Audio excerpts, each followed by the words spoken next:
Buongiorno, siamo in diretta.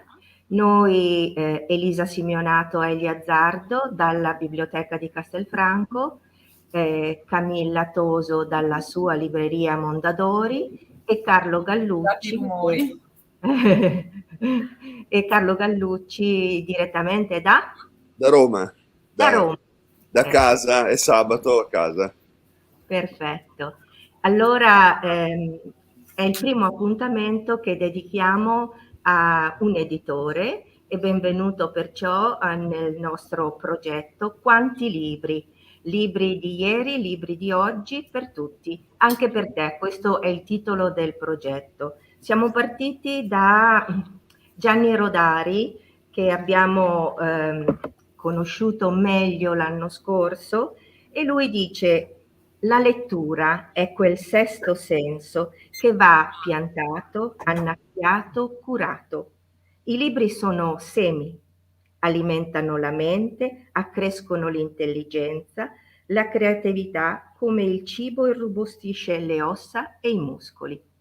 E allora però ci siamo guardati intorno e abbiamo una produzione di libri straordinaria, tanto che appunto dice: quanti libri, ma sono troppi? Sono tanti? Cosa pensa l'editore Gallucci di questo tema? Beh, i libri non Camilla, scusa, Camilla, vuoi Sì, passarci? allora, sì, volevo introdurre come è arrivato il contatto con il signor Gallucci quando Elia Azzardo appunto ed Elisa Simeonato della biblioteca di Castelfranco Veneto mi hanno chiesto la possibilità di invitare un editore. Io e il mio socio abbiamo pensato subito a Gallucci, no? Perché è una fase di età che noi insomma curiamo abbastanza bene, e soprattutto quella appunto 0-5 anni. E secondo noi Gallucci in questi anni, negli ultimi 2 o 3 anni, ha pubblicato un libro geniale, una serie di libri geniali, che sono, adesso ne prenderò uno per farvelo anche vedere, sono dei libri molto semplici in realtà, ma che stimolano i bambini. E noi vediamo che quando glielo mostriamo, che sia un bambino di 1 anno e che sia un bambino di 5 anni, lo usano indifferentemente, cioè è una cosa che a loro piace. E quindi abbiamo pensato di avere il contatto con il signor Gallucci e così è andata, insomma, siamo riusciti, ci ha concesso questa, eccolo qui, questo è il libro, questo è un tema che abbiamo utilizzato. Sono libri che hanno dei disegni molto semplici e all'interno hanno la possibilità anche di stimolare il movimento. Penso che ormai tutte le mamme li conoscano perché noi ne abbiamo venduti parecchi. E ci domandavamo come si fa ad individuare un libro così, ed è un libro che ha successo tra i bambini da 0 a 5 anni? La parola al signor Gallucci. Allora, grazie per l'invito, grazie anche per i complimenti che ovviamente fanno molto piacere, perché il mestiere dell'editore, come quello del libraio, del bibliotecario, dello scrittore, dell'autore, dell'illustratore, sono mestieri fantastici, un mestiere, no, è l'ambito più bello del mondo, ma anche quello più faticoso, forse, lo sappiamo tutti, quindi fa anche piacere poi avere qualche bella parola, qualche riconoscimento. Quella serie lì che chiamiamo Scorri e gioca, per dare l'idea appunto che c'è sia questa possibilità di movimento che va vista come un gioco, come un'attività anche così di intrattenimento, perché in realtà ha anche una base invece pedagogica. Quella collana è stata studiata in particolare con una pedagogista francese per, come diceva, stimolare il coordinamento, la coordinazione tra la vista, il tatto, il movimento, eccetera. Quindi ha dei contenuti molto importanti legati alla formazione e allo sviluppo della bambina o del bambino, ma anche un aspetto giocoso immediato. Quindi io mi sono subito immaginato, quando ho visto il primo prototipo, a quel momento in cui siamo passati tutti, credo, tutti i genitori, in cui bisogna dare le prime pappe ai bambini e cerchiamo di distrarli in ogni modo sul seggiolone per infilargli il cucchiaino in bocca. Non so se avete presente. Allora io mi immaginavo che uno, guarda, guarda, gioca qui, e la pappa in bocca per distrarlo. Cioè, come un vero gioco, in cui il passaggio successivo però è che il bambino gioca da solo e quindi appunto impara questa coordinazione. E questo mi fa piacere che l'abbia posto subito all'inizio questa domanda, perché è un po' il principio alla base della casa editrice, che è nata come genitore, non è nata come esperto editoriale, non è nata come intellettuale, non è nata come designer, ma è nata proprio come genitore, cioè l'idea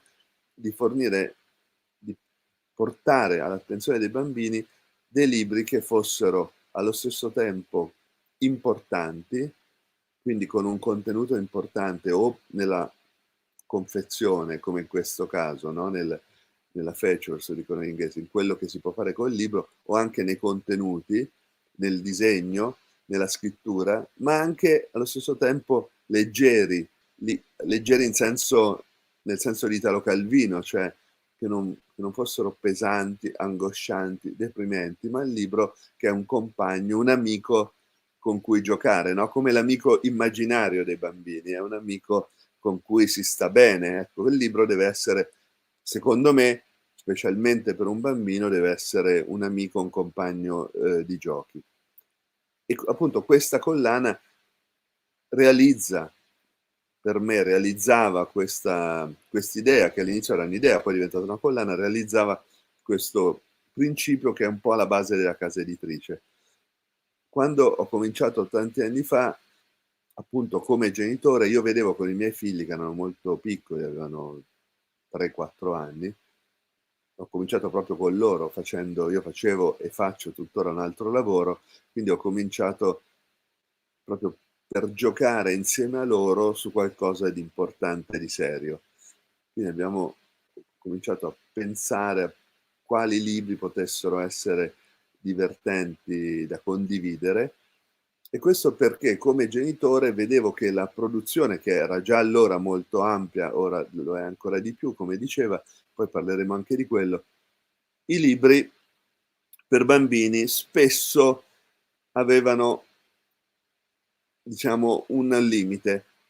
Dal mio modestissimo punto di vista di genitore, non di esperto di letteratura per l'infanzia, cioè che si rivolgevano o solo ai bambini, e questo in genere avveniva e avviene con libri che derivano da characters, cioè da personaggi dei cartoni animati, della televisione, del merchandising, quindi diciamo libri che nascono da un input molto commerciale, da un investimento molto commerciale, e che diventano quasi una necessità per i bambini, appunto anche indotta dalla pressione commerciale e mediatica. E questi libri in genere non interessano ai genitori. Insomma, voi verranno in mente degli esempi di libri che insomma, per bambini piccoli e meno piccoli, che non, diciamo, l'equivalente nel mondo adulto potrebbe essere i libri degli youtuber, no? Sono libri schiacciati su un certo pubblico e basta, non sono libri come Dostoevsky che vanno dai 14 ai 100 anni. Sono libri molto schiacciati. Oppure libri molto intellettuali, molto artistici, molto raffinati, che però, diciamo, piacciono più ai genitori che ai bambini, e forse a volte i bambini scartano quel libro come regalo e giocano con la carta e con il fiocco più che con il libro stesso. Sono i libri che Roberto Denti, che è un po' il santo protettore, penso, delle librerie per ragazzi, no? Il fondatore della prima libreria per ragazzi a Milano, Roberto chiamava questi libri i libri per gli zii, cioè sono i libri che gli zii architetti, diceva, i libri degli zii architetti, cioè i libri degli zii intellettuali, zie e zie, che in genere non hanno figli, regalano ai nipoti, e che sono appunto molto, molto adulti, tra virgolette. Allora io mi muovevo tra questi due estremi come genitore, e ho capito che invece mi sarebbe piaciuto molto avere dei libri che parlassero allo stesso tempo sia ai genitori che ai bambini, che creassero quindi un dialogo, un momento di gioco e di condivisione intorno al libro, tra i genitori, gli zii, i nonni, gli adulti e i bambini piccoli. Questo per me era importantissimo, che se volete è un po' la traduzione nell'editoria per l'infanzia anche del principio, no, di un amico poi della casa editrice, Umberto Eco, no, di mettere in un romanzo tanti livelli di lettura. Quindi Il nome della rosa è un thriller, è un romanzo storico, è un romanzo filosofico, è un romanzo teologico, no, è un romanzo semiologico, ci sono tanti livelli, ognuno riesce a percepire uno o più di questi livelli, secondo il grado di cultura, di preparazione, di sofisticazione, di attenzione. Beh, anche sui libri per bambini, per me è importante che ci siano tanti livelli, quindi un livello immediato, ludico, di piacevolezza, come è negli Scorregioca che ho mostrato prima, un livello invece anche di formazione, di aiuto allo sviluppo, di acculturazione successivo, o anche di discussione, perché i bambini hanno molte curiosità e hanno piacere di condividere queste curiosità con gli adulti, che spesso ci mettono in difficoltà, perché le domande dei bambini, essendo essenziali, poi veramente colpiscono al cuore e a volte non sappiamo rispondere.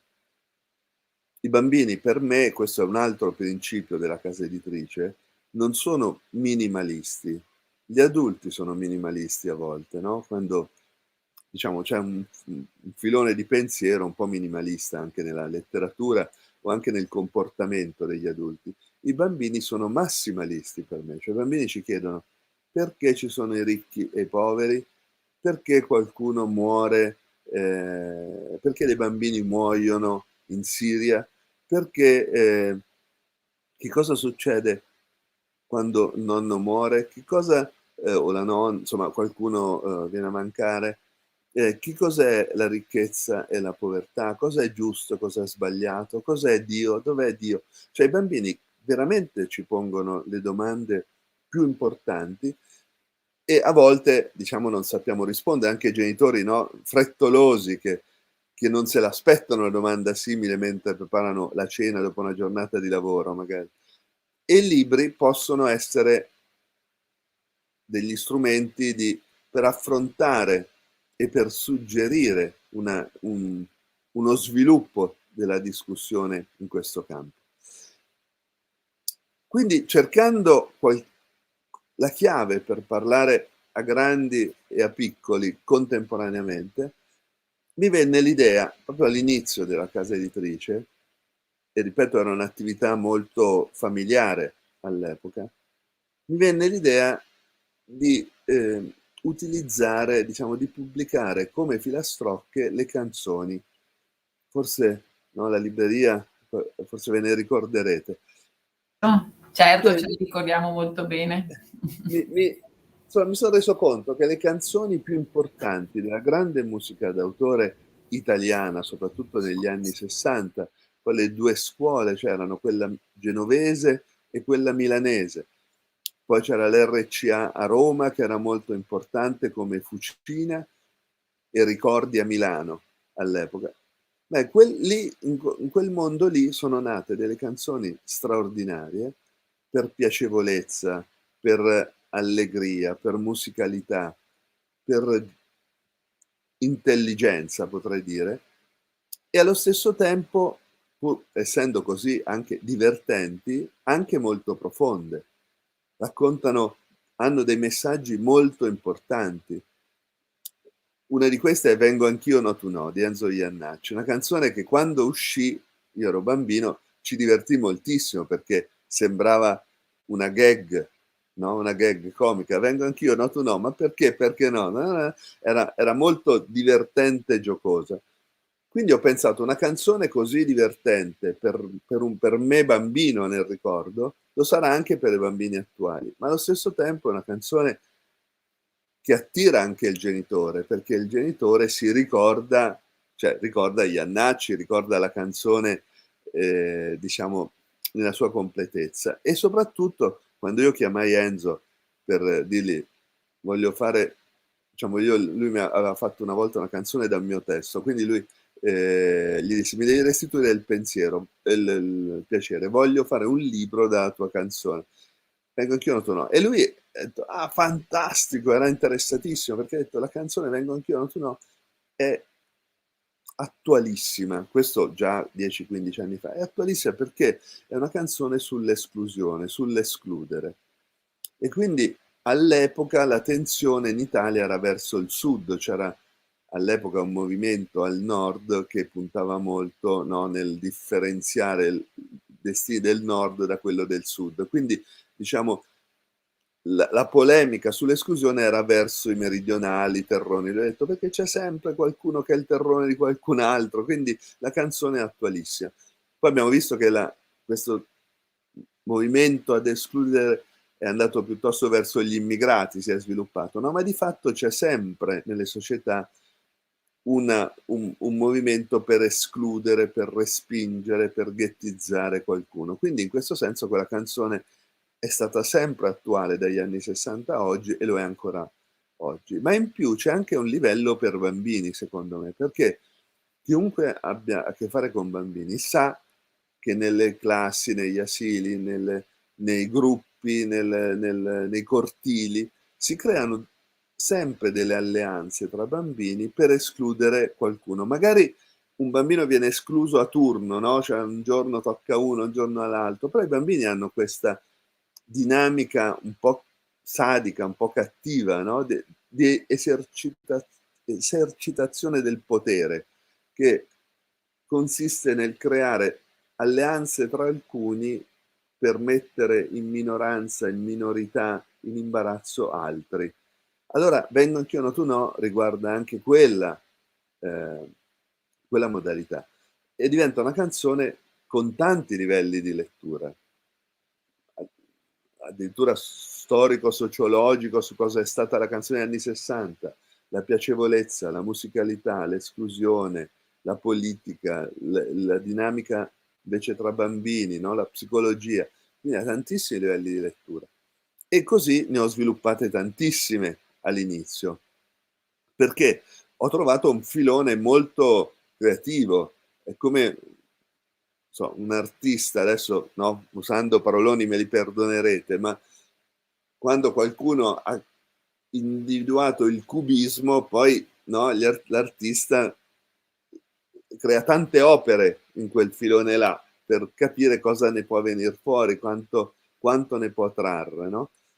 E poi c'è un'evoluzione. Quindi il primo libro in assoluto della casa editrice, comunque non è stato Vengo anch'io, quella è stata un'evoluzione, ma è stato Alla Fiera dell'Est, venendo, diciamo, essendo io, diciamo, stato adolescente negli anni 70 e con una visione, no, con una preparazione culturale di un certo tipo, la prima canzone che mi è venuta in mente per creare questo ascensore, come diceva Paolo Mieli, tra tanti piani di lettura, diceva Paolo Mieli per il Corriere della Sera, no? Ma vale anche per i libri, è stato Alla Fiera dell'Est. Perché alla Fiera dell'Est aveva il livello della piacevolezza musicale quasi ipnotizzante, cioè è una canzone che poi mi ha spiegato Angelo Branduardi, utilizza uno stilema musicale, un metodo musicale ipnotizzante, che è quello poi fino ai sufi, no? Che è impossibile non esserne catturato. Il ripetitivo e concentrico, no? Come tema musicale, che poi è stato sviluppato da Roberto Vecchioni, cioè il violino della Fiera dell'Est è di Roberto Vecchioni. Entrambi erano artisti RCA, che era un po' una fucina diretta da Morricone, cioè c'è tutto, no? Un mondo anche che abbiamo preso in considerazione molto vivo dal punto di vista intellettuale e culturale. Quindi la Fiera dell'Est aveva innanzitutto questa piacevolezza e attrattiva musicale straordinaria. Poi è una canzone che ricorda ai genitori, no, la loro adolescenza, la loro infanzia, quando esplose questa canzone e anche un po' no, vedevo una domanda a cui poi risponderemo. Quella canzone ha segnato anche l'inizio della New Age per certi versi, no? Quindi anche un'epoca, un'attenzione, il passaggio dal rock, quindi se volete dalla protesta invece alla riflessione, quindi anche se volete riflusso, cioè c'ha tanti contenuti anche appunto sociali che riguardano gli adulti. Una piacevolezza che accalappia sia gli adulti che i bambini e una base culturale straordinaria, perché noi la conosciamo, probabilmente tutti voi la conoscete come canzone di Angelo Branduardi. In realtà alla Fila dell'Est è una filastrocca della tradizione ebraica europea, in cui il topolino, per 2 soldi mio padre un topolino comprò, in realtà il topolino nella filastrocca originale non è un topolino ma è un capretto. Se ci pensate, chi è che compra un topolino al mercato? Non ha proprio senso, no? Noi,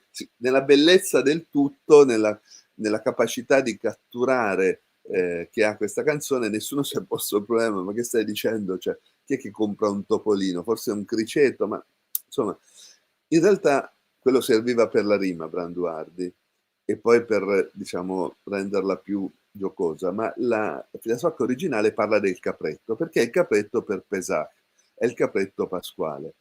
Quindi il padre va al mercato, compra un capretto pasquale, una parte di un capretto per la cena pasquale. Il gatto ruba il capretto, allora ha senso, il cane sul gatto e così via. Perché, diciamo, qual è l'aspetto importantissimo dal punto di vista letterario? Che questa filastrocca originale è tipica della cultura ebraica, in cui da un evento quotidiano assolutamente semplice e banale si arriva fino a Dio per una serie di passaggi. E infatti qua, dall'acquisto di un cosciotto di capretto, si arriva all'angelo della morte e poi Dio che vince sull'angelo della morte, quindi al livello massimo. C'è un discorso culturale molto importante, addirittura diciamo religioso in senso lato, che Branduardi, non ebreo, conobbe perché il suo agente all'epoca era David Zard, che è ebreo, e quindi David gli propose questo testo dice, forse potresti tirare fuori una canzone. E Branduardi, con Vecchioni, ha tirato fuori questo po' di canzone. Allora, a me piaceva molto perché c'era un livello immediato pop, no? E poi però, se uno lo sapeva, dietro c'è una cultura secolare addirittura, profondissima, un senso del divino, cioè un contenuto molto importante. Con chi illustrarla? Ci voleva qualcuno che avesse la stessa capacità di essere popolare, pop, semplice, di arrivare ai bambini soprattutto, perché il rischio di fare un discorso troppo intellettuale era vivissimo, e come vi ho detto io volevo evitare quella deriva lì, e allo stesso tempo però che avesse il rispetto per un testo così importante. E quindi chiamai Emanuele Luzzati. Luzzati, che è uno dei più grandi scenografi del dopoguerra italiano, un grandissimo artista, un ceramista, un genio dell'immagine, un angelo come capacità di parlare veramente al cuore in una maniera semplice ma divina. Cioè, Luzzati, se lo conoscete, è un grandissimo artista, diciamo, le sue opere sono straordinarie per un adulto, ma allo stesso tempo è immediatamente comprensibile per i bambini. Io l'ho visti insieme, bambini e Luzzati, e loro si intendevano immediatamente, perché lei aveva questa capacità che è straordinaria di andare al cuore, no? E di avere un dialogo non mediato, istintivo con i bambini, anche dal punto di vista visuale. Per cui i suoi quadri, che per chi non lo conosce ricordano Chagall, quindi sono, no, potremmo dire, cioè non sono infantili, non sono immagini stilizzate, sono pittorici, sono molto colorati, sbafati, no? Molto adulti potremmo dire a prima vista, in realtà sono amati dai bambini. Quindi io aprì l'elenco del telefono di Genova, all'epoca si usava il telefono fisso, e chiamai lei e Luzzati a casa, che non conoscevo, avevamo un'amica in comune, degli amici in comune, ma lui non lo conoscevo, e gli proposi questa idea. Lui si entusiasmò, realizzò i disegni della Fiera dell'Est, che è stato immediatamente un successo straordinario. Abbiamo venduto, questo per la libreria, 5.000 copie in 3 mesi. È stato una specie di flash nel mondo del libro per ragazzi, e da lì la casa editrice è nata e non sono più riuscito a trattenerla. Quindi mi ha sempre trascinato la casa editrice nella sua crescita, più che essere un progetto industriale, un progetto imprenditoriale. Come dicevo, io facevo un altro lavoro, addirittura lo faccio ancora adesso. La casa editrice cresce per una sua forza. Le case editrici sono anche degli organismi, e quando gli organismi hanno un cuore buono, dei polmoni efficienti, dei muscoli potenti, corrono, e come quei cani grandi, no? Che uno vede trascinare il proprietario al guinzaglio. La casa editrice no, mi sta trascinando da 20 anni ormai nella sua crescita. Della Fiera dell'Est magari vi faccio vedere qualcosa, che se no vi annoio. Abbiamo fatto, dopo la Fiera dell'Est, diversi libri, ma diciamo il quinto titolo della storia della casa editrice è Ci vuole un fiore, dove c'è il testo di Gianni Rodari, che avete citato prima, il grandissimo Gianni, trasformato in canzone insieme a Sergio Endrigo. Ci vuole un fiore è una filastrocca originale di Gianni Rodari, che si intitolava Per fare un tavolo, e che è stata poi adattata, quindi è leggermente diverso il testo della canzone, insieme a Sergio Endrigo, per creare questa canzone immortale. Questa canzone ha il pregio, vedete o devo condividere io? Mi sentite? Sì, sì, vediamo bene, Ok. grazie.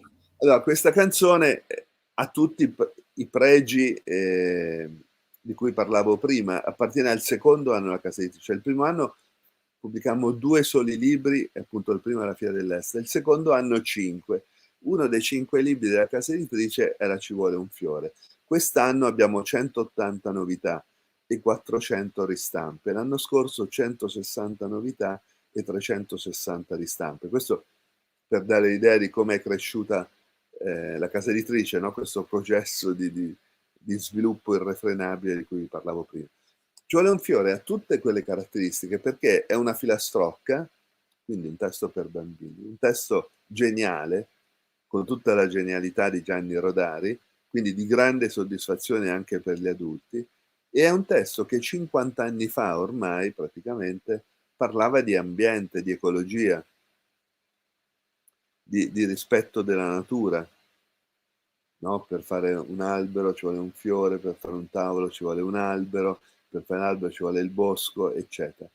E per fare tutto ci vuole un fiore, quindi riportava tutto all'essenzialità del rispetto della natura. Quindi un testo molto importante, con un livello di lettura per bambini e per adulti, con una piacevolezza del rimare che solo Gianni Rodari sapeva darci a quei livelli. Oddio, poi adesso ci sono anche altri molto bravi, ma insomma Gianni Rodari è un monumento per noi, cioè un monumento assolutamente meritato. E proposi di illustrarlo ad Altan, che mi pareva perfetto. E Francesco Altan è stato contentissimo di illustrarlo e ha creato questo libro, che è stato un successo pazzesco. Penso che abbiamo venduto più di 150.000 copie di questo libro per bambini. Lo dico sempre per i librai, no? Che hanno anche attenzione giustamente ai valori commerciali della cultura, perché la cultura per sostenersi deve anche avere un mercato, perché deve avere un successo sul mercato che permetta di ripagare nuovi progetti, nuovi investimenti. E il discorso sulla canzone si è sviluppato con tantissimi brani, quindi abbiamo fatto Ci vuole un fiore, Vengo anch'io, no tu no, La tartaruga di Bruno Lauzi, che è una canzone sul tema del rallentare, Samarcanda di Roberto Vecchioni, che è una canzone sulla morte, quindi non parlo solo di argomenti leggeri, tutt'altro. Se conoscete il testo di Samarcanda, no, la signora a cui non si sfugge è la morte. Girotondo con Fabrizio De André, io conoscevo Fabrizio, ma hanno fatto un tempo a parlare con lui del libro, e questo fu diciamo, creato con Dori Ghezzi, con la moglie di Fabrizio De André. Girotondo è una canzone sulla guerra e sulla responsabilità individuale della guerra, in cui conoscete il testo, no? La bomba non scoppierà perché l'aviatore non la sgancerà, e invece l'aviatore l'ha già sganciata. Quindi c'è tutto un discorso sul fatto che la guerra è anche la somma di tante azioni individuali che creano un dramma collettivo, quindi ciascuno però è responsabile per quello che fa, e quindi è un messaggio importantissimo. E così via. La vita è bella con Cocchi e Renato, abbiamo pubblicato una cinquantina di libri con canzoni. Ho visto un re, Dario Fo, una cinquantina di canzoni, tutte molto, molto importanti. Viva la mamma di Bennato, Attenti al lupo che è, no, anche una canzone, se volete, sulla pedofilia, c'è attenzione ai pericoli, di Lucio Dalla, e così via. Sempre con il disco, con la canzone originale e il testo intero della canzone, fino a Imagine di John Lennon, che è un progetto mondiale curato da Yoko Ono per Amnesty International, vedete qui il simbolo, e che noi abbiamo pubblicato come editore italiano, cioè siamo stati scelti come editore italiano proprio per il grande lavoro che avevamo fatto sulle canzoni, e anche con i Beatles, perché avevamo già pubblicato l'edizione del cinquantenario di Yellow Submarine. Anche questo, diciamo, siamo stati scelti noi, lo abbiamo ritradotto perché Yellow Submarine, il libro dal film di animazione, era uscito 50 anni fa con una traduzione, diciamo, molto datata. Quello era l'epoca ancora in cui al telegiornale dicevano Nuova York, no? Quindi il testo si sentiva che aveva veramente un po' di polvere, e l'abbiamo ritradotto con un lavoro che poi è stato controllato dalla Apple, che è la casa, non è l'azienda dei computer, ma l'etichetta dei Beatles, che tuttora gestisce i diritti dei Beatles, e quindi, diciamo, siamo stati laureati, no? Come editore di riferimento. Quindi Imagine, che è una bellissima canzone sulla pace, che conoscete, di John Lennon, è stato pure trasformato in libro con i disegni di Jean Julien, che è un grandissimo artista, graffitista, artista, diciamo, attivo anche molto col digitale su internet. La questione dei temi è una questione importante, magari torno a una visualizzazione normale. La questione dei temi è molto importante, intanto faccio vedere altre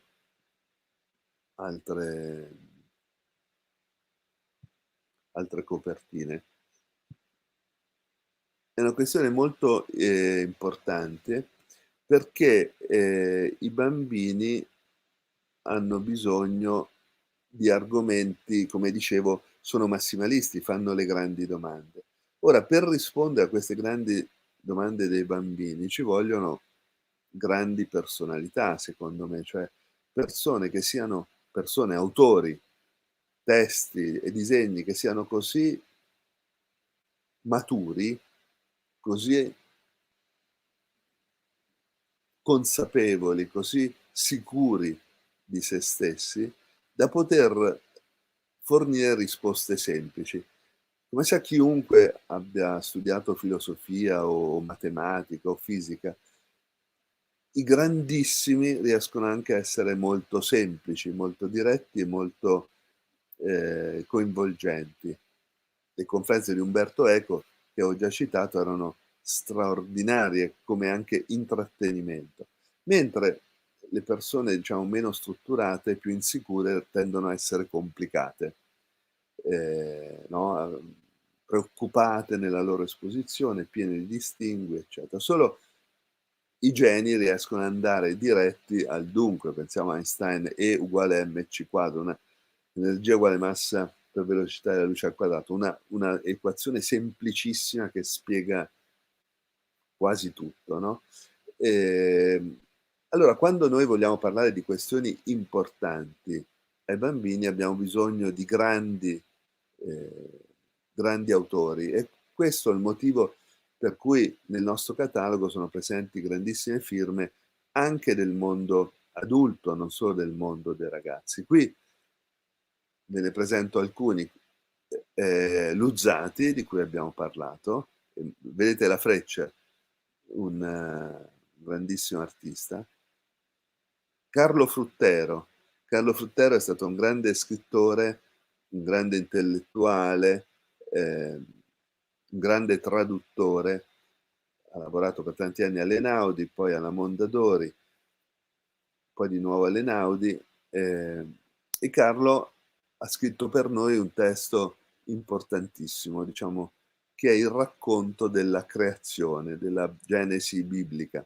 Un argomento così importante aveva bisogno di un grandissimo intellettuale che sapesse anche coltivare la leggerezza, però l'allegria, la simpatia. Infatti la sua creazione, che è stato pure un successo straordinario, era anche molto divertente e molto autoironica.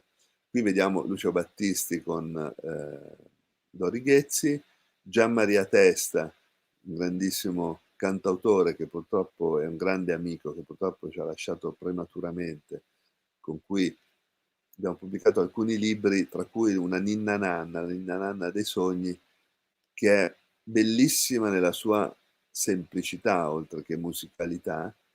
Un altro libro con canzoni, uno degli ultimi, perché lui dice a un bambino: dormono tutti, dormono i ghiri, dormono gli uccellini, dormono i pinguini sulla calotta polare, dormi anche tu, perché solo dormendo puoi vedere chi non dorme mai, cioè i sogni.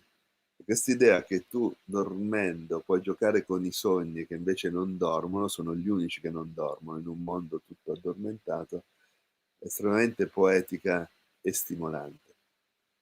Poi vediamo Andrea Rauch, che è uno dei più grandi grafici italiani, che ha collaborato con noi, Marino Bartoletti, un giornalista sportivo molto popolare che per anni ha condotto e creato Quelli che è il calcio con Fabio Fazio, Osvaldo Cavandoli, il creatore della linea, che forse ricorderete per la pubblicità L'Agostina, no? La linea, che era quel personaggio che era fatto appunto solo di una linea e che dialogava con la mano che lo disegnava. Questa è stata un'innovazione straordinaria nel mondo dell'animazione, che ha creato, diciamo, con ironia, con leggerezza, diciamo, un salto, no? Rispetto all'animazione Disney, anche se in fantasia Disney già anche lì mette la mano che disegna, no?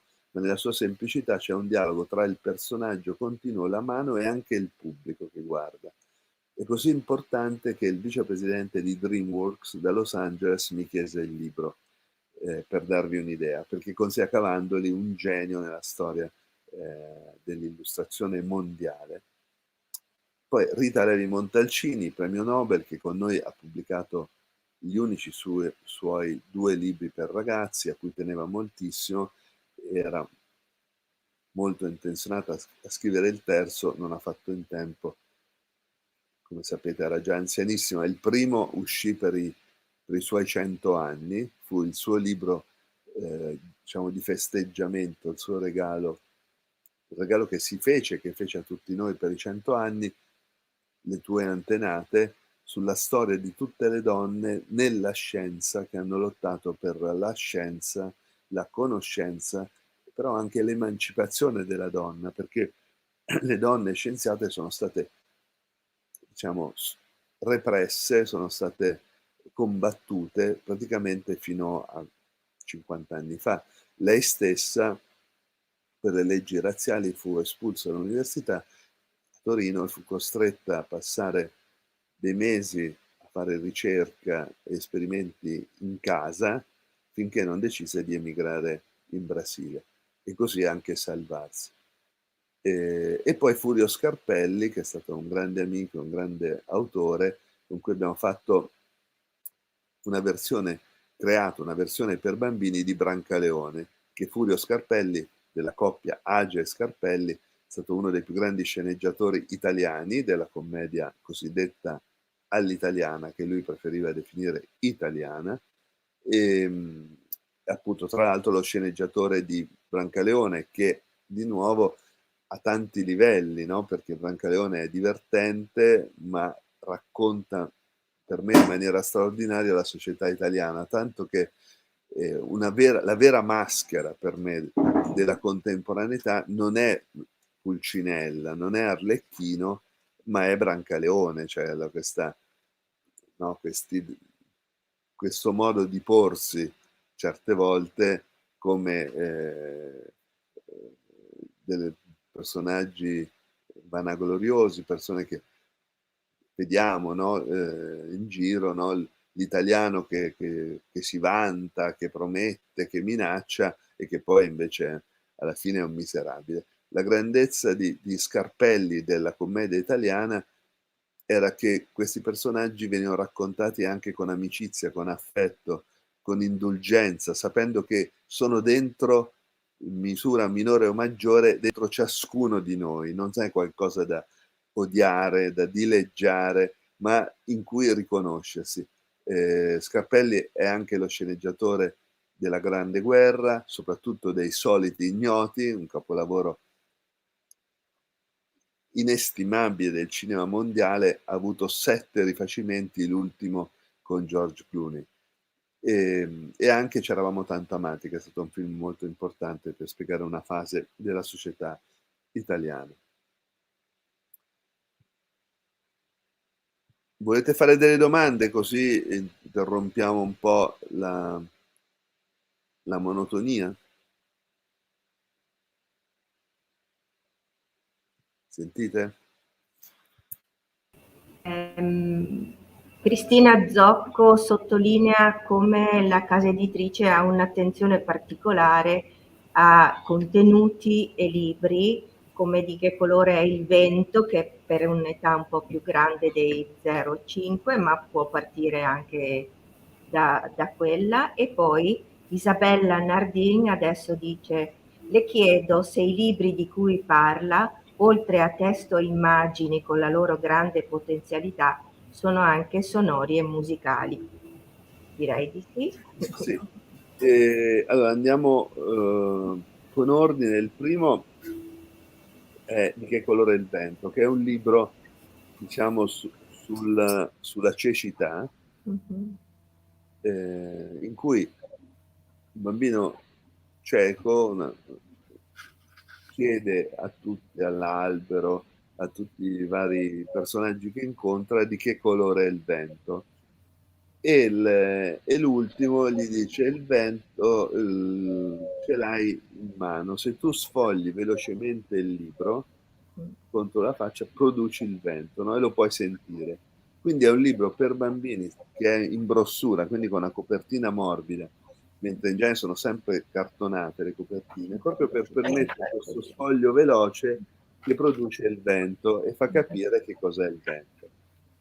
Questo libro ha solo il titolo in braille, il braille è costosissimo, però serve appunto è molto bello, è molto gradevole, è molto emozionante, il libro di Anne Herbeau. È anche un libro, diciamo, istruttivo, che permette anche di parlare delle diverse abilità,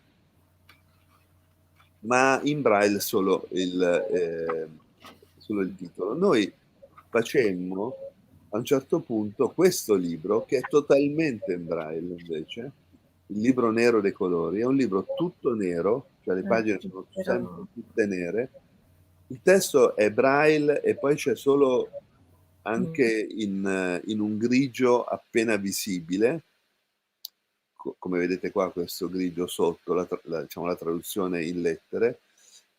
E questo è un libro in cui appunto ci si chiede di che colore è questo e di che colore è quell'altro. E anche le figure sono tridimensionali, sono tattili. Questo è stato pensato, è stato da un'autrice sudamericana, l'abbiamo prodotto insieme a un editore messicano, come libro per portare il mondo dei non vedenti anche al confronto, diciamo, con i bambini in generale.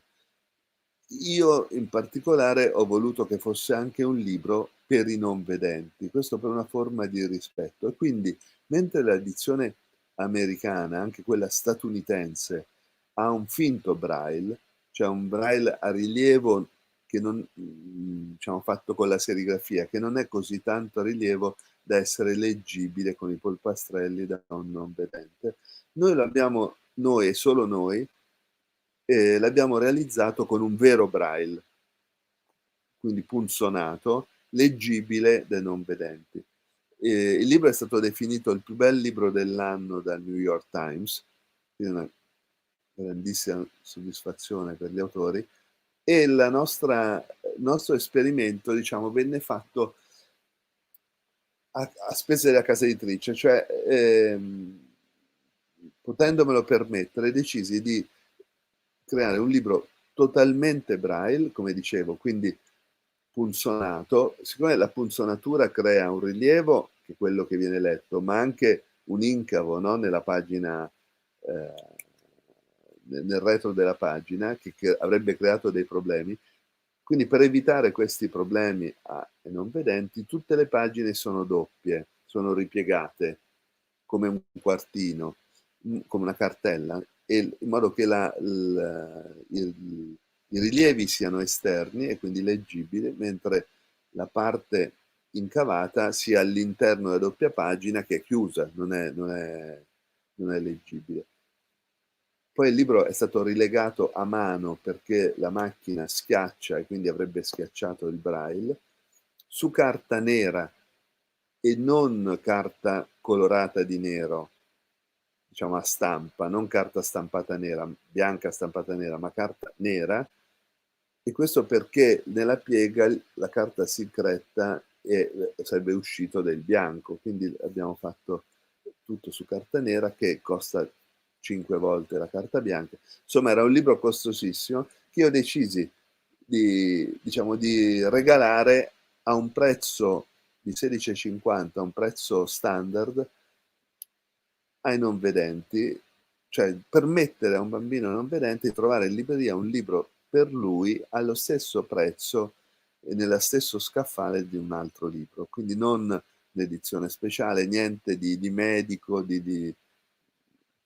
così, di speciale per una condizione speciale, che poi crea comunque anche una diversità. E pensavo, ne facemmo 3.000 copie, e pensavo che sarebbe durato 10 anni, 20 anni. In realtà è andato a ruba in 2 o 3 mesi, perché la cosa di cui ci accorgiamo purtroppo ogni volta che apriamo gli occhi verso l'handicap è che sono molti di più di quante noi pensiamo le persone con un handicap. Quindi i bambini non vedenti o i bambini ipovedenti gravi sono purtroppo moltissimi. E quindi questo libro è andato a ruba commercialmente, che è una cosa che non pensavo, e ne abbiamo anche ristampato con difficoltà, perché come dico è veramente costoso. È un libro che costa circa 12 euro solo produrlo. Quindi dovremmo venderlo, no? La libraia si rende conto a che prezzo dovremmo venderlo, quindi un po' fuori mercato. Però penso che lo ristamperemo presto, perché è stato un libro molto importante. Anche, vi ho raccontato tutto questo per dirvi la cura, rispondendo a quella domanda lì della nostra ascoltatrice. Noi cerchiamo di mettere la massima cura in ogni libro che facciamo, ogni libro che facciamo. Cura vuol dire cura nella scelta dell'argomento, cura nella scelta del testo, cioè noi applichiamo una doppia lettura di bozze, correzione di bozze, anche ai libri fatti di 5 parole, come quelli di 300 pagine, cioè la doppia correzione di bozze dopo l'editing, quindi c'è un editor e poi 2 correzioni di bozze, perché non tolleriamo che ci sia un errore, un doppio spazio, un accento sbagliato. Deve essere il libro che va al bambino, deve essere perfetto, perché il bambino o la bambina cresce, si forma su quello che noi gli diamo. Se noi diamo degli oggetti squallidi o sciatti o poco curati, innanzitutto è una mancanza di rispetto e poi crescerà in maniera, diciamo, pensando che la disattenzione faccia parte del suo mondo. Invece noi vogliamo darle argomenti molto, molto ben scelti, testi molto curati e realizzati, disegni importanti, ben fatti, in cui ci sia uno stile, ci sia una qualità, ci sia un'esperienza, ci sia una abilità, un estro artistico dell'autore. Dai più semplici ai più complicati ci deve essere un autore, un artista. La carta e i materiali sono molto curati, gli inchiostri sono atossici, la carta è solo da foreste certificate e lo garantiamo col marchio in quarta di copertina. Paghiamo quando stampiamo in Italia, e possiamo farlo perché la tipografia è organizzata, purtroppo non tutte sono organizzate così, paghiamo anche una quota di rimboschimento proporzionale alla CO2 che si è prodotta, che si è creata per produrre il libro, perché pensiamo che se uno si occupa di bambini deve essere responsabile anche sul futuro, quindi continuamente diamo questo contributo Nature Office, per cui vengono piantati degli alberi a coprire almeno la quantità di CO2 che si crea con la produzione del libro. La confezione deve essere molto curata, per cui sono per lo più cartonati, quindi con la copertina cartonata, con le carte patinate, ma sempre più patinate classiche, quindi patinate di grande qualità, consistenza, ma sempre più andiamo verso la carta naturale, quindi la uso mano in cui di altissima qualità, in cui è possibile stampare il colore. La carta uso mano, quella ruvida, quella dei romanzi, diciamo, assorbe il colore, per cui il disegno si spappola. Allora, questa è una carta normale. Adesso si stanno producendo delle carte uso mano di altissima qualità, per cui la definizione si avvicina molto a quella della carta patinata. Ovviamente queste carte costano molto di più, però noi pensiamo che come per le scarpe di un bambino si comprano delle scarpe molto ben fatte, perché sennò si rovina il piede, magari anche se costano un pochino di più, anche i libri debbano essere molto ben fatti, perché si forma il cervello, si forma l'immaginazione, si forma la sensibilità, si forma il gusto, e quindi i libri devono avere grandissima qualità. Secondo me i libri per bambini devono avere una qualità superiore al libro per grandi, che è già formato. Allora, c'è una domanda di Valeria Quindirli che chiede, allora, se i libri hanno tutte queste potenzialità, nella didattica scolastica, che vengono sempre più spesso usati, c'è qualche rischio nell'uso nella didattica a scuola, o finalmente i libri entrano a scuola, anche quelli che non sono i libri di testo? Noi non produciamo libri scolastici, non siamo attivi nel campo del libro scolastico, personalmente, cioè, io posso dare solo un'opinione personale come genitore, come cittadino. Ritengo che i manuali scolastici siano molto importanti perché sono delle guide, sono costruiti in base ai programmi, c'è un grande lavoro dei colleghi editori scolastici, ci sono decenni di formazione di quei contenuti, quindi sono certamente molto importanti, però a scuola portare anche la società, la realtà, stimoli diversi, stimoli anche maggiori, rompere, no? Come vi chiedevo le domande adesso, per rompere un po' la voce continua del relatore, no? Il libro scolastico è un relatore, il programma scolastico è quello di un relatore. Allora rompere questo che può diventare anche una voce monotona, inserendo delle domande, inserendo dei suggerimenti, inserendo dei momenti di differenziazione, prendendo spunto dalla realtà e anche da libri cosiddetti di varia, cioè libri da libreria, che non sono costruiti all'interno del programma scolastico, penso che sia molto importante. Tra l'altro vedo che gli editori scolastici ci chiedono continuamente l'autorizzazione a inserire i nostri testi nei loro volumi, cioè continuamente, ma praticamente ogni giorno ci arrivano richieste dagli uffici diritti degli editori scolastici che conoscete benissimo, i più importanti, che ci chiedono di inserire parte dei nostri testi dentro i libri scolastici. Quindi se la sentono loro l'esigenza, penso che sia giusto che la sentano anche gli insegnanti. E arricchire, no, con questi materiali che possono essere portati anche dai ragazzi stessi, delle ragazze, mi sembra molto importante. Su questo vi annoio con una iniziativa a cui teniamo molto, che abbiamo, diciamo, voluto suscitare in questa chiave. Le nostre scuole hanno la presenza di ragazzi immigrati o di provenienza da famiglie immigrati, e quindi che vengono da famiglie che hanno una cultura araba o dell'est europeo, no, di varie Filippine, di varie provenienze. Diciamo, una comunità, forse la comunità più ampia dopo quella rumena, è quella araba, che conta 400, secondo i dati del Ministero, 400.000 scolari, diciamo, allievi nelle scuole dell'obbligo. E noi abbiamo pensato 3 anni fa, di creare una collana bilingue arabo-italiano che permettesse il dialogo in classe, nel condominio, nel cortile, tra amici, tra bambini di provenienza, quindi di cultura, di ascendenza araba e bambini, diciamo, italiani.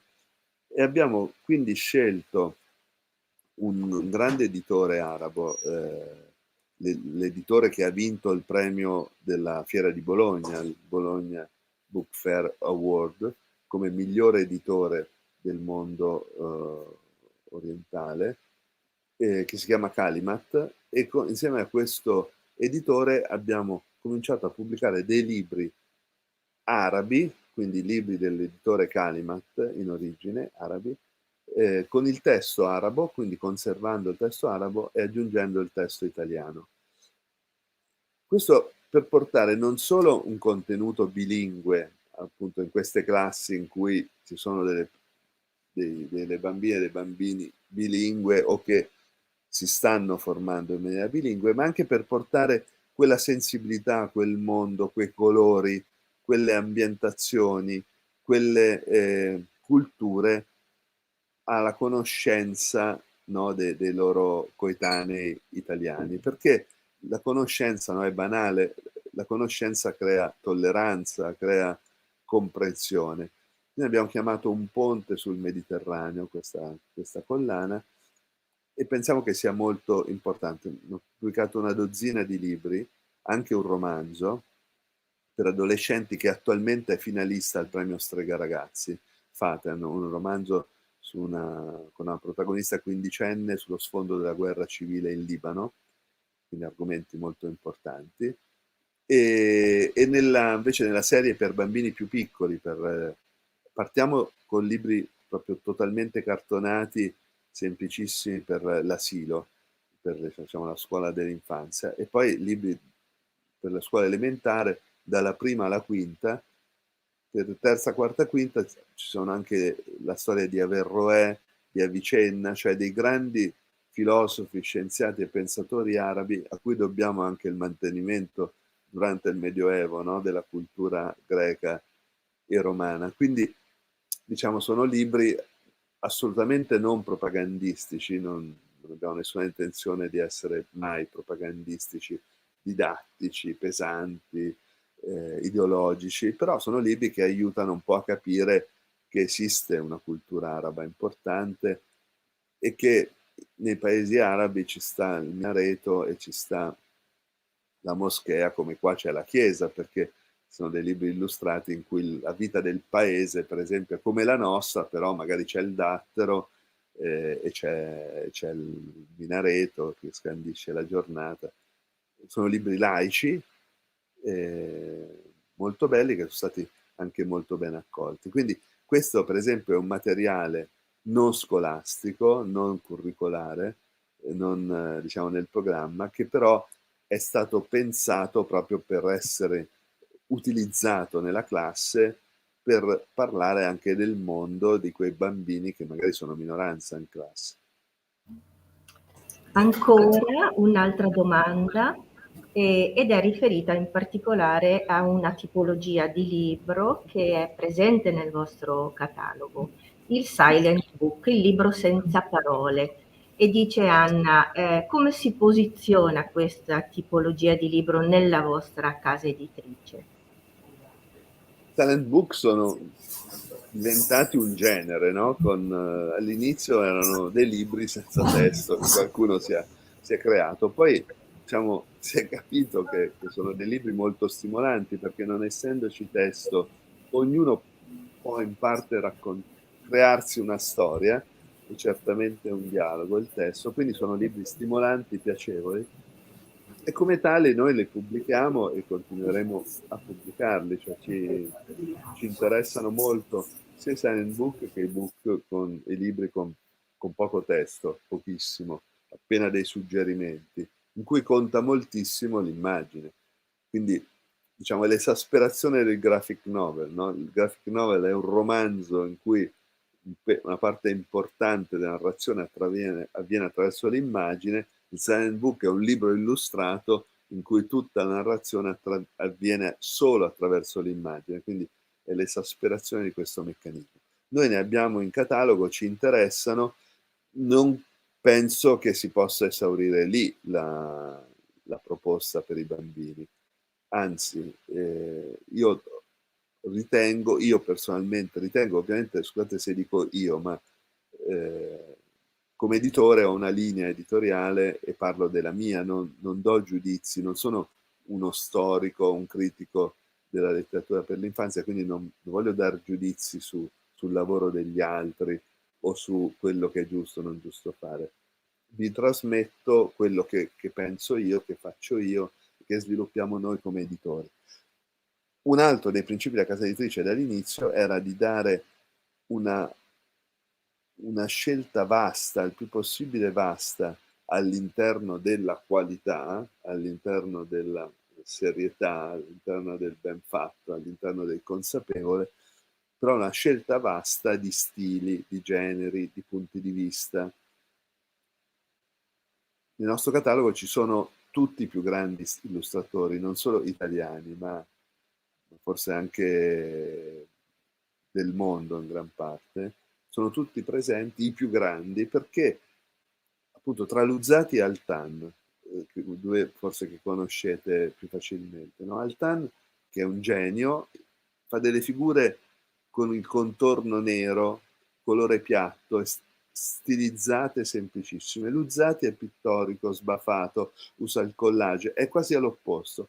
Sono due grandissimi, entrambi, due grandissimi illustratori, non solo illustratori, come dicevo, sono stati tutti e due presenti nei primi 5 libri, quindi proprio all'inizio della casa editrice, così opposti. Perché c'è una contraddizione nella nostra editoriale? No, non c'è una contraddizione nella linea editoriale, c'è la volontà di portare ai bambini degli stimoli diversi e altrettanto importanti.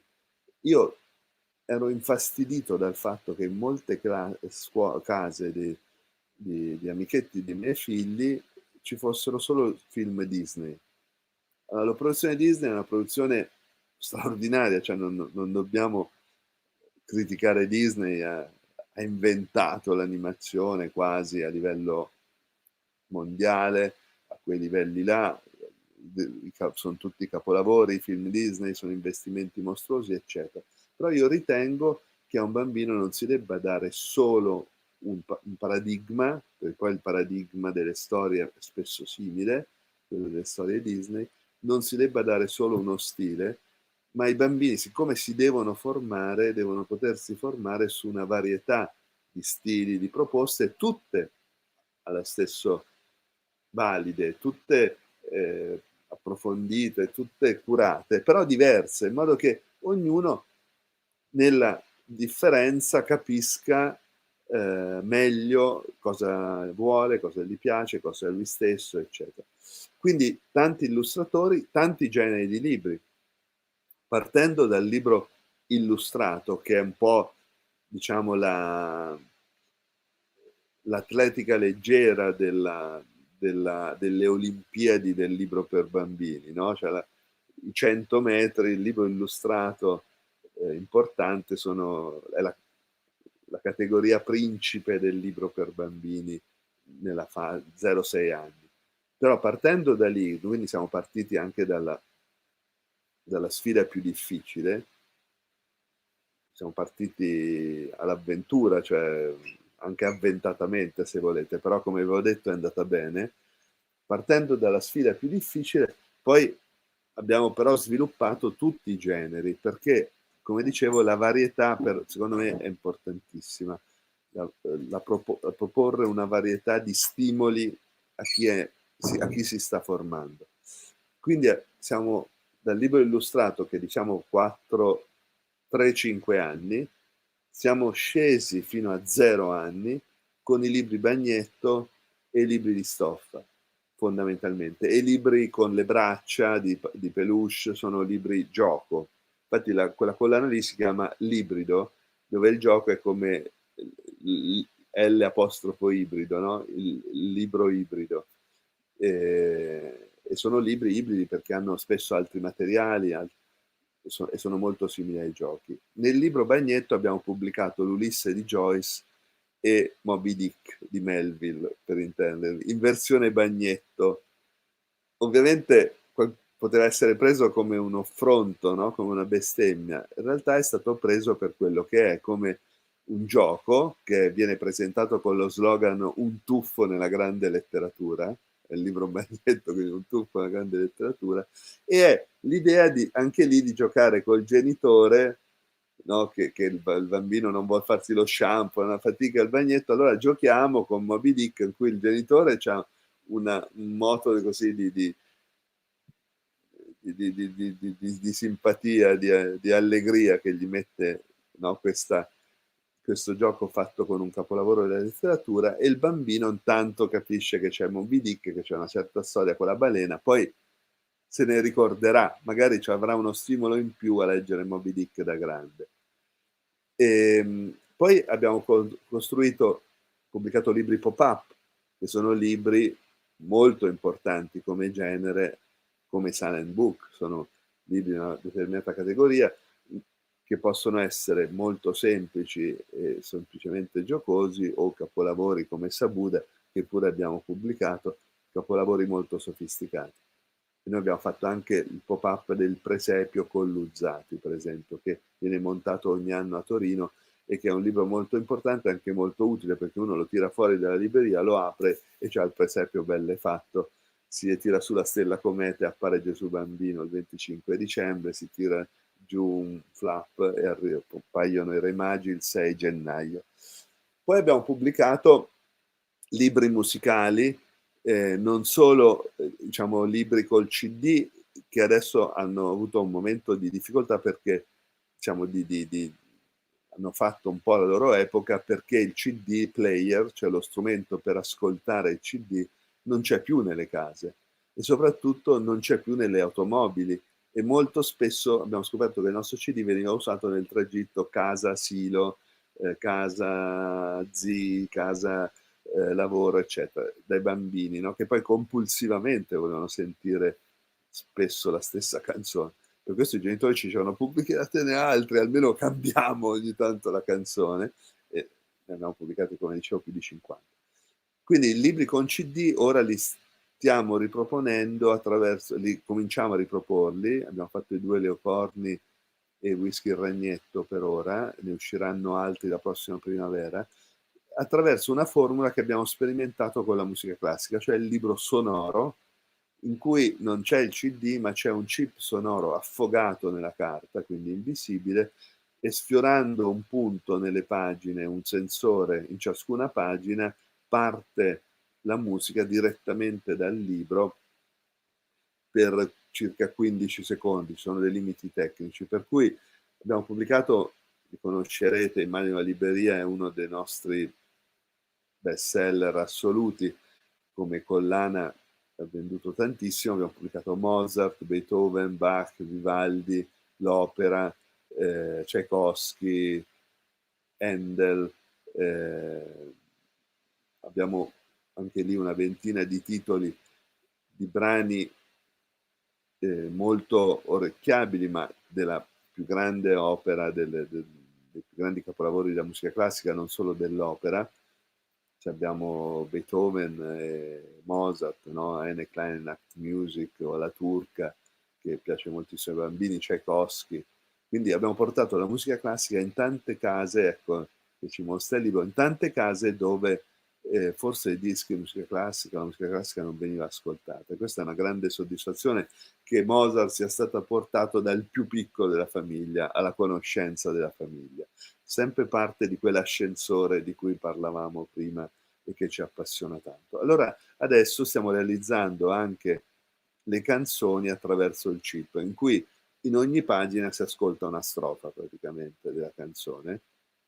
È una produzione più costosa, però vedo che la risposta è straordinaria, quindi evidentemente c'è molto interesse per questo tipo di libri. Quindi i libri musicali, i libri puzzle, i libri con gli enigmi, insomma abbiamo completato tutta la produzione verso il basso, e poi abbiamo cominciato anche a sviluppare la, la produzione per bambini più grandi, che diventano ragazze e ragazzi. I nostri lettori crescono, noi ci appassiona, come avete capito forse, questo mestiere, per cui ci piace fare cose nuove, crescere anche nella sfida. Quindi abbiamo cominciato a pubblicare le prime letture con il testo tutto maiuscolo e con un carattere easy reading speciale ad alta leggibilità. Noi non diciamo che è per dislettici, che ovviamente anche nasce per la dislessia, ma secondo me chi inizia a leggere ha una difficoltà oggettiva, perché leggere, insomma, richiede un'abilità che va sviluppata, esercitata. Allora, per facilitare questo passaggio abbiamo pensato di mettere un testo ad alta leggibilità che va a vantaggio di tutti, no? A un dislessico, ma anche a uno bambino o una bambina che comincia a leggere. Quindi i nostri testi di prima lettura sono tutti con questo carattere di alta leggibilità, con un grande interlinea, parole molto con gli a capo, costruiti per gruppi di senso, non viene mai spezzato l'articolo o l'aggettivo dal sostantivo, eccetera, in modo che sia facilitata al massimo la lettura, perché è un passaggio molto importante e noi teniamo a che i nostri bambini crescano, vengano accompagnati, diciamo, in questa crescita e aiutati perché diventino degli adulti pieni, senza difficoltà, senza complessi. E abbiamo accompagnato questa caratteristica tipografica anche a storie molto importanti. Infatti abbiamo chiamato la collana Stelle Polari, quindi le storie, no? Guida, perché l'illustrato è un libro pieno di attrattive, sono storie importantissime, pensiamo alle fiabe classiche, no? Sono secoli che Cenerentola, Cappuccetto Rosso esercitano la loro potenza narrativa sui bambini perché contengono dei messaggi quasi archetipali, no? Cioè, sono storie che vanno all'essenziale, selezionate nel corso dei secoli per la loro potenza. Il rischio è che poi quando passa la prima lettura il bambino ritrova delle storie troppo semplici, non altrettanto coinvolgenti.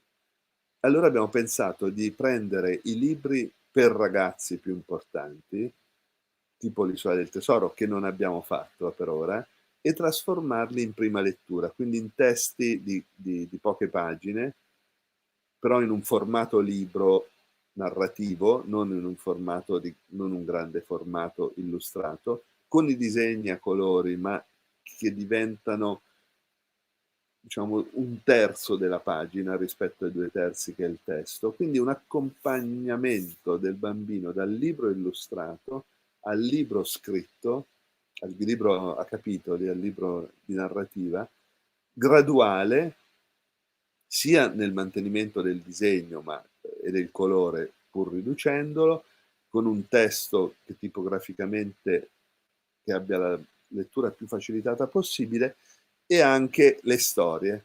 Qui abbiamo pubblicato La macchina del tempo, Il piccolo principe, ridotto in questa dimensione da Ernesto Ferrero, che è un altro grandissimo scrittore intellettuale, Richiamo della foresta, persino Orwell, La fattoria degli animali, che ha la struttura di una fiaba, ma la potenza di Orwell, no? È un messaggio anche quello adulti, bambini, molto importante. Infatti è uno dei nostri best seller in quella collana là.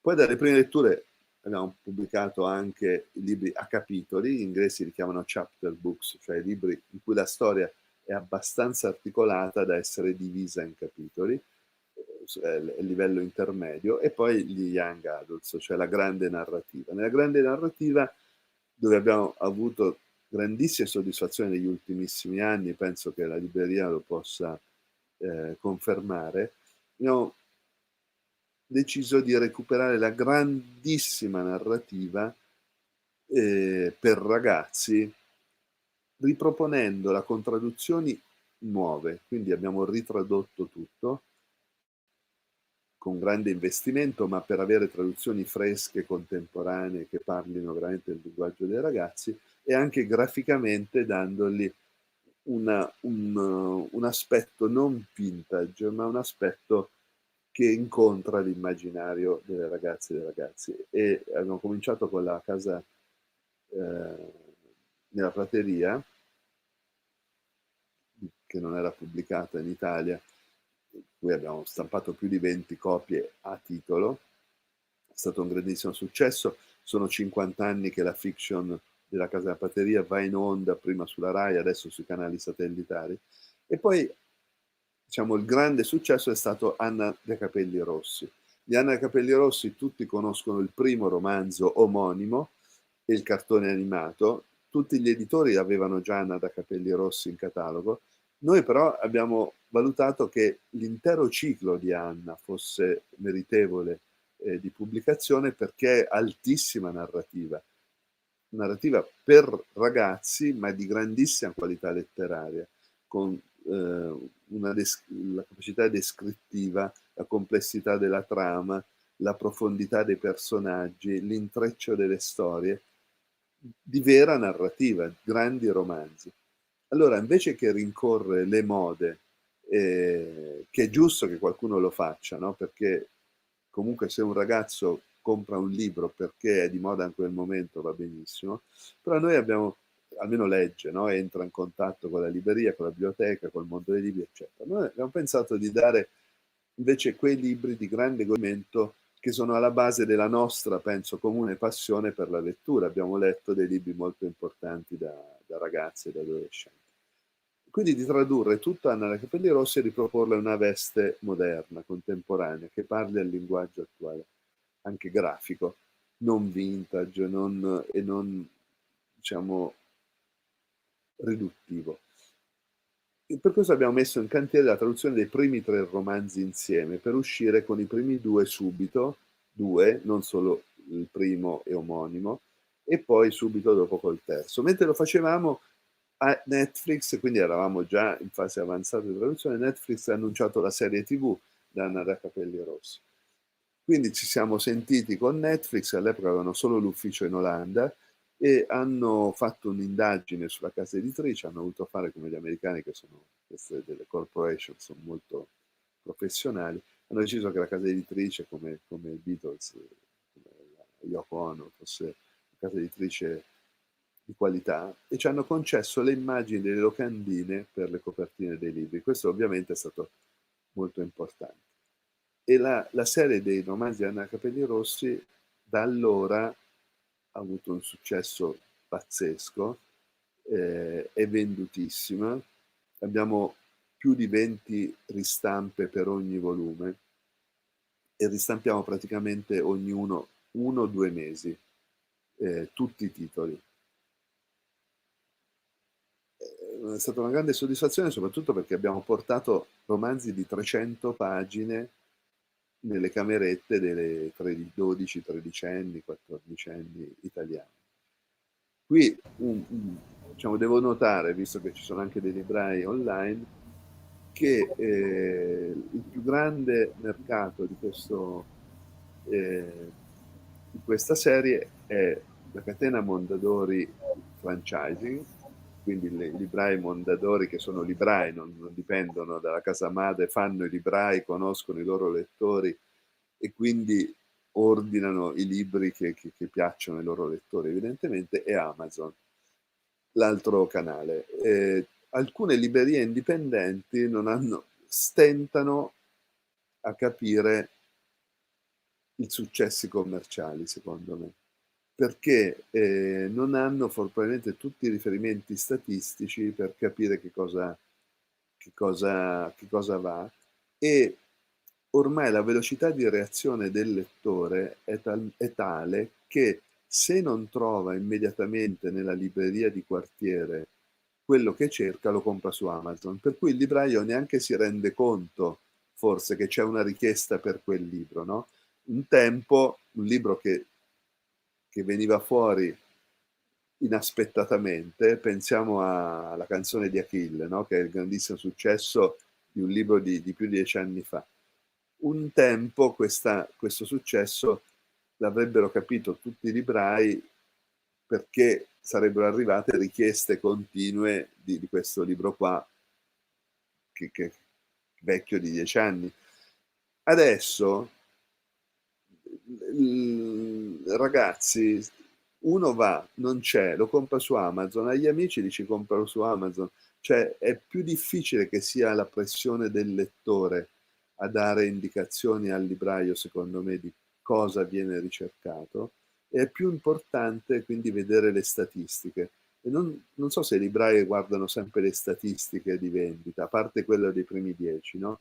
Ma le statistiche GFK, eccetera, sono molto importanti per capire i trend.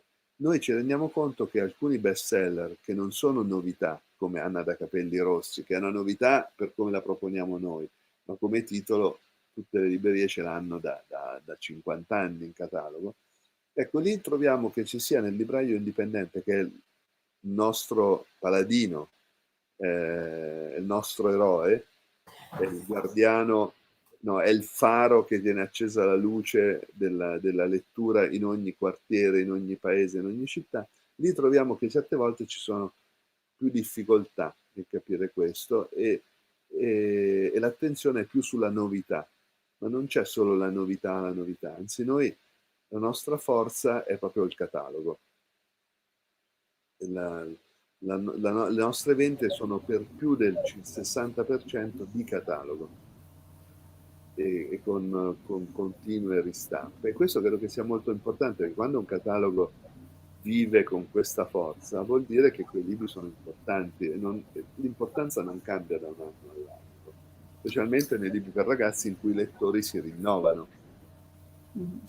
Allora, abbiamo una grande qualità di casa editrice, abbiamo una buona distribuzione nelle librerie e mi raccomando Camilla, attenzione alle statistiche. Ci dice sì, noi ci lavoriamo con le statistiche, lo devo dire, però è molto anche la sensazione che ti dà il lettore, cioè sei anche tu che proponi a volte e riesci a smuovere nel lettore qualcosa, Cioè, sì, ci crediamo, ma fin là. Adesso, in questo momento, la canzone di Achille, i riferimenti sono molto a queste classifiche dettate da BookTok, che è poi questa hashtag che funziona su TikTok, che è un altro social, quindi bisogna considerare che i ragazzi adesso, ma anche i bambini, perché effettivamente anche i bambini piccoli lavorano su dei cellulari, degli iPad, e quindi hanno un modo di comunicare molto diverso dal nostro, dove noi anche facciamo fatica a volte a capire.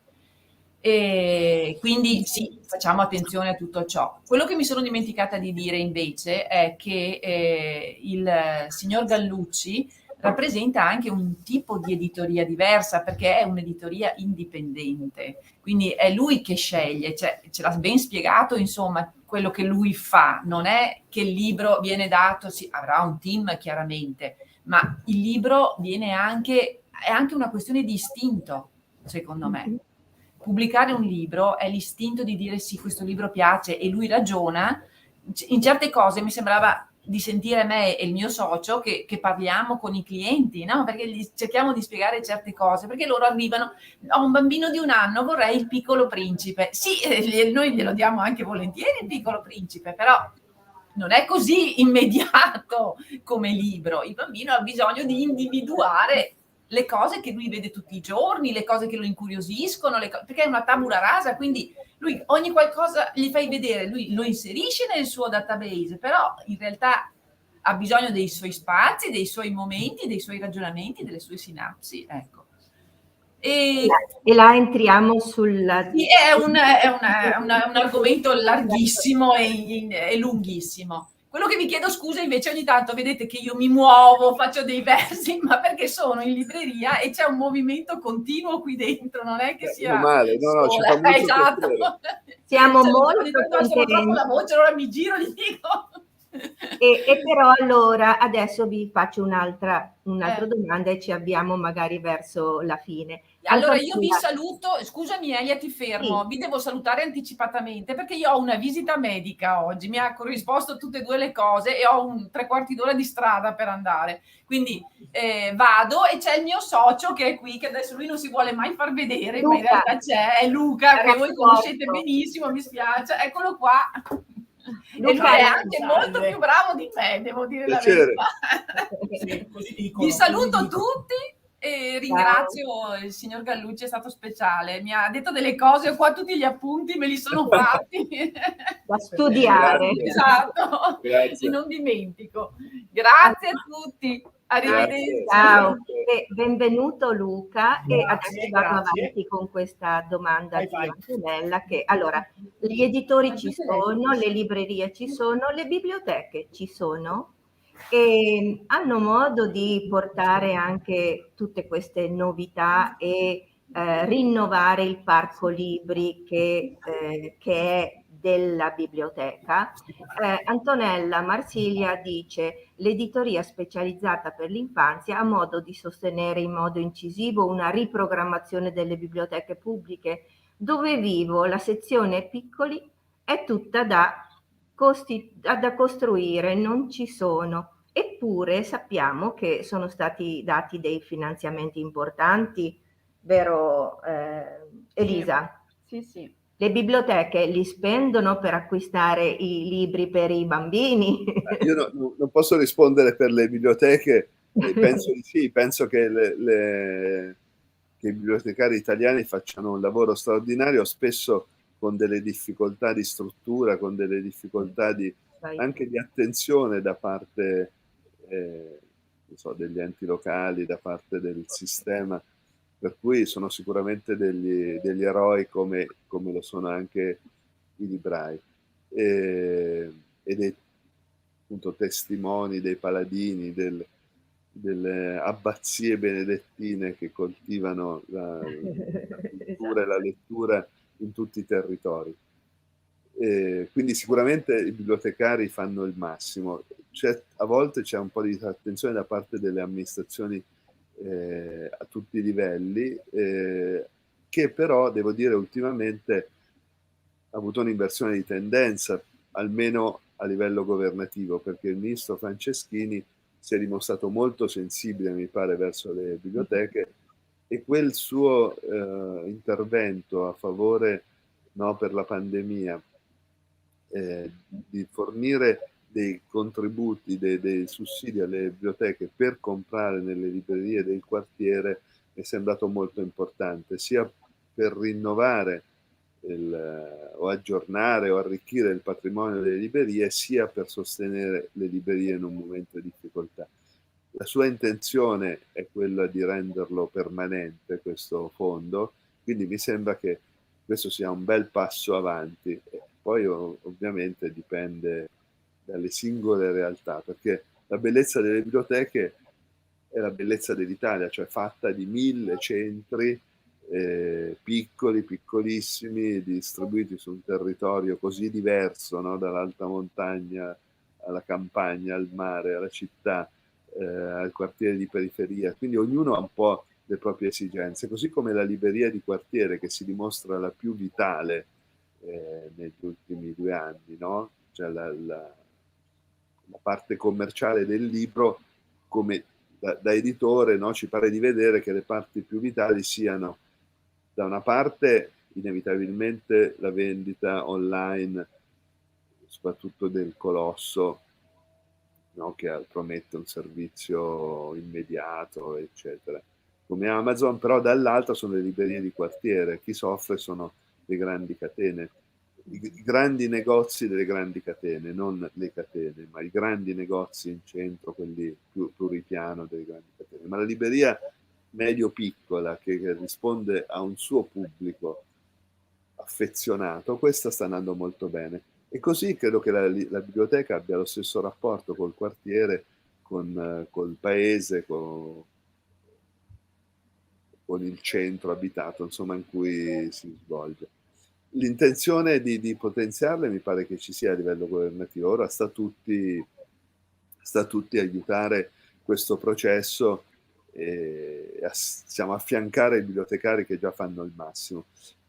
La legge sul libro aveva dato un altro aiuto indiretto, perché la legge sul libro nuova ha ridotto lo sconto sul libro al 5% per tutti, tranne che per le biblioteche. Quindi le biblioteche comunque godono di una possibilità di accesso a sconti a dei prezzi particolari, no? E questa cosa su cui c'è stato molto dibattito, però credo che sia una forma di aiuto e di sostegno alle librerie.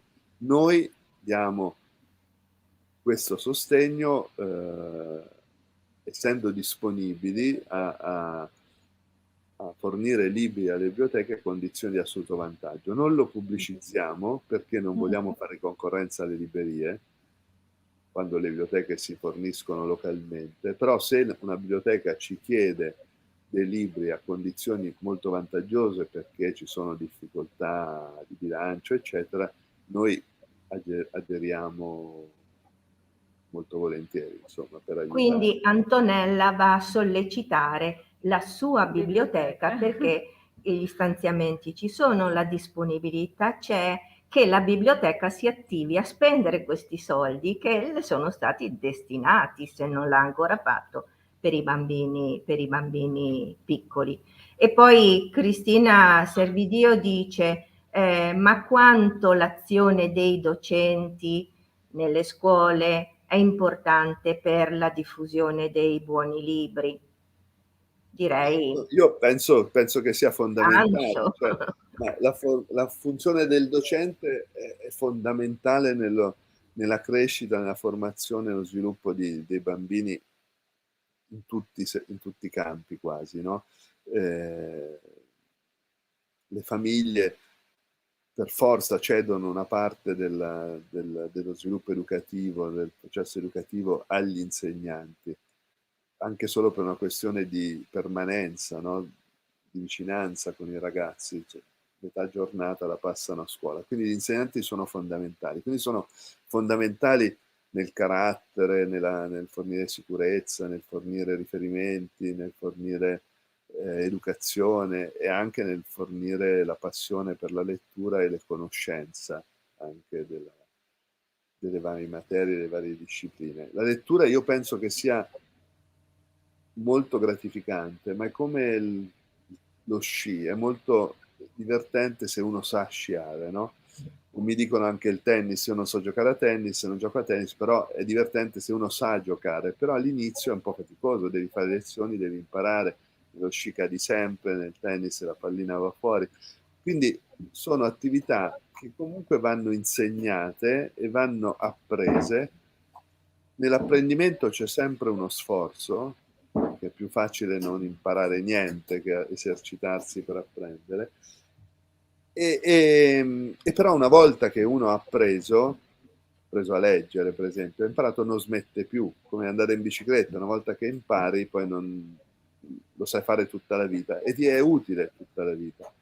Leggere ti è utile, nei libri si trova qualunque risposta, si trovano mondi infiniti, si può viaggiare, insomma, no, conosciamo tutte queste suggestioni qua.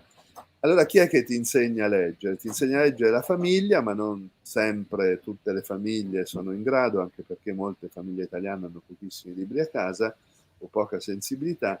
Per formare cittadini domani, cittadini che sappiano ragionare, che sappiano approfondire, che sappiano distinguere, no? Che quindi non diano solo risposte emotive e superficiali anche a quello che succede, alla vita pubblica, dal Covid alla globalizzazione. Insomma, è importante che le persone sappiano ragionare e i libri ci aiutano a ragionare. Questo è molto importante. Quindi insegnare a ragionare è un investimento sulla società. Ci sono infinite statistiche che dimostrano che i paesi in cui si legge di più sono i paesi più ricchi. Cioè sono i paesi a maggior crescita, non è che leggono perché sono ricchi, si arricchiscono perché leggono, no? Perché i cittadini sono cittadini, diciamo, che sanno elaborare il pensiero. Quindi questo è molto importante che la scuola insegni appunto a diventare dei cittadini formati e anche che sappia insegnare a divertirsi, a godere della lettura, a godere di tutto quello che la cultura ti può dare. Insomma, la musica classica si è sviluppata non perché fosse un dovere, ma perché era un piacere, no? Per chi l'ascoltava. La musica è un piacere, la lettura è un piacere meno immediato della musica, perché non basta star lì a ascoltare passivamente, anche se adesso gli audiolibri stanno crescendo molto, ma la cultura la lettura è un godimento esattamente come la musica, come l'ascolto. Quindi è importante superare la fase di formazione, apprenderlo, e la scuola in questo ha il primo compito. Quindi insegnare Proprio perché la scuola può arrivare davvero a tutti i bambini e i ragazzi. È un'istituzione importantissima che dobbiamo sostenere in ogni modo. Per questo abbiamo pensato a questi incontri dedicati agli insegnanti, agli educatori, ai genitori, alle librerie, alle biblioteche, e nel chiudere un po' questo incontro di oggi, Elisa ci ricorda quali sono gli appuntamenti della prossima settimana. In biblioteca e nelle librerie potete trovare il nostro opuscolo, che è ricchissimo, ma lo potete trovare anche online in formato PDF. Allora, Sì. Elisa ci dici i prossimi appuntamenti. Allora, la prossima settimana ci sono 4 appuntamenti, 3 sono in presenza e 1 invece online. Il primo è martedì 9 novembre in presenza con Sonia Basilico, Titolo dell'incontro: Neonati e genitori. È un incontro dedicato diciamo alla formazione per la scuola d'infanzia e nido. Poi il secondo incontro è mercoledì 10 novembre, scusate, in presenza, con Grazia Gotti, che dovevamo ospitare ieri sera, ma poi c'è stato un cambio al volo, e verrà mercoledì. Il suo intervento si intitola Tanti, troppi, e qua appunto rifletteremo proprio sulla quantità dei libri che vengono pubblicati in questi anni e la, come dire, difficoltà da parte di insegnanti, bibliotecari anche, di scegliere il libro, nel caso dei bibliotecari, da comprare, da proporre ai propri utenti. E il terzo appuntamento è giovedì 11 con Enrica Buccarella, il titolo è 5 anni di libri e di letture. Questo incontro invece è dedicato agli insegnanti della scuola primaria. E l'ultimo sarà sabato 13 novembre, questo invece è un incontro per la fascia più alta, scuola secondaria di primo grado e biennio delle superiori. Con noi ci sarà Alice Bigli e Matteo Biagi. Titolo dell'incontro: Qualcuno con cui leggere, cioè parleremo dei gruppi di lettura per adolescenti, come diciamo proporli sia nelle biblioteche, nelle librerie, ma anche a scuola. E se chiudiamo qui, io ringrazio in primis Carlo Gallucci, che è stato con noi questa mattina. È stato davvero un piacere appunto sentire la parola appunto di un editore, e ringrazio ovviamente anche la libreria Mondadori, quindi Camilla e Luca, che hanno permesso questo incontro, si sono fatti appunto promotori di questa mattinata insieme. Grazie, voglio ringraziare tutti voi per l'invito e tutti i nostri ascoltatori, tutte le persone che ci hanno seguito. Mi dispiace di non vedervi in faccia, io non ho visto nessuno, mi ha fatto piacere ricevere le domande. È piacevole anche ragionare a voce alta su quello che facciamo, insomma, e condividerlo con persone come voi che sono interessate. Speriamo di poterlo fare anche di persona presto. Grazie ancora. Grazie a tutti, grazie davvero. Luca, vogliamo Sì, sentire... vi saluto anch'io, scusate, ma sono da solo e quindi un po' di confusione in libreria purtroppo c'è, per fortuna, più che purtroppo. Volevo anch'io ringraziare il dottor Carlo, che è stato disponibilissimo ad accettare, e io non conoscevo personalmente, però mi piacerebbe e sarei molto contento di conoscerlo, perché lo conosco attraverso i suoi libri, quindi al momento me lo faccio bastare. E poi la biblioteca che ci ha chiesto di aderire e noi l'abbiamo fatto molto volentieri, quindi grazie a tutti. Sì, un saluto e un grazie anche a chi ci ha seguito stamattina. Grazie a tutte, grazie a tutti, ci vediamo presto in presenza possibilmente, ma è un piacere anche avere questa possibilità di trovarci così, di raggiungere tante persone che hanno piacere di stare insieme a noi. Grazie.